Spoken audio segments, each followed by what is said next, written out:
So Hélène was very, very unusual in the early 1950s as one of the first women who was both traveling to Africa, researching the art and culture. So we see works of art from the Jinenke, from the Dogon, from the Jene, from the Dakakari, Bankoni. We're really thrilled to have these works as a vehicle to show the kind of innovation that Hélène was able to do over her lifetimes. A lot of the wooden pieces from Mali have been tested using the carbon-14 testing method, and they come out to be, hundreds and hundreds of years old. So much earlier than people thought these works of art had been sculpted and created and kept.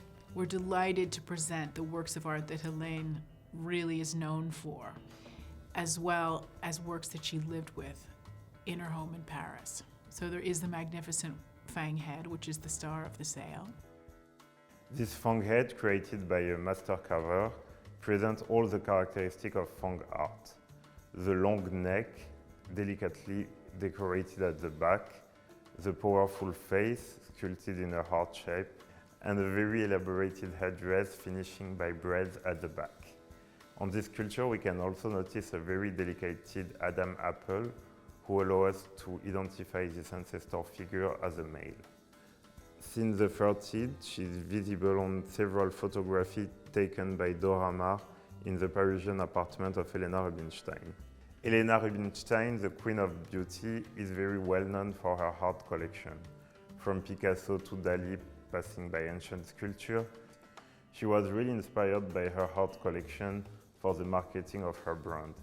On the specific advertising dated from 1931, we can directly see the influence of this Fang sculpture.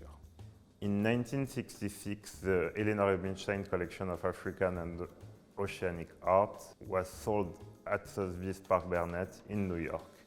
The young experts of this auction are Hélène Leloup and her first husband, Henri Camer.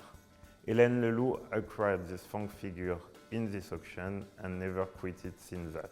It's a powerful piece with a strong expressivity, two characteristics that link all the pieces from the collection. I think what's really fascinating about this Bacon portrait when it's contextualized within the collection of Hélène Leloup.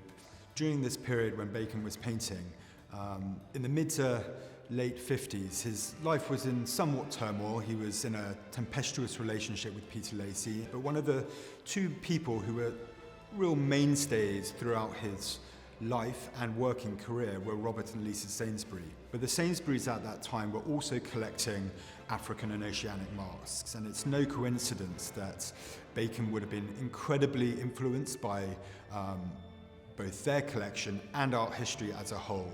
He famously said that every artist that's working today has to look back through art history, through prehistoric times.